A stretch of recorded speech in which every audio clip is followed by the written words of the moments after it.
my job to cook the Thanksgiving turkey. As I go out, I hunt it, I kill it, I pluck it, and I cook it.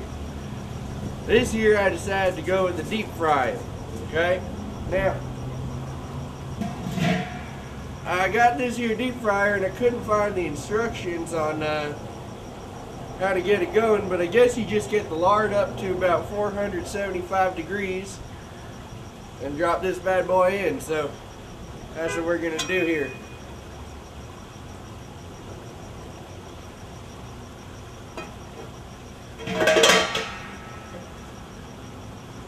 Alright.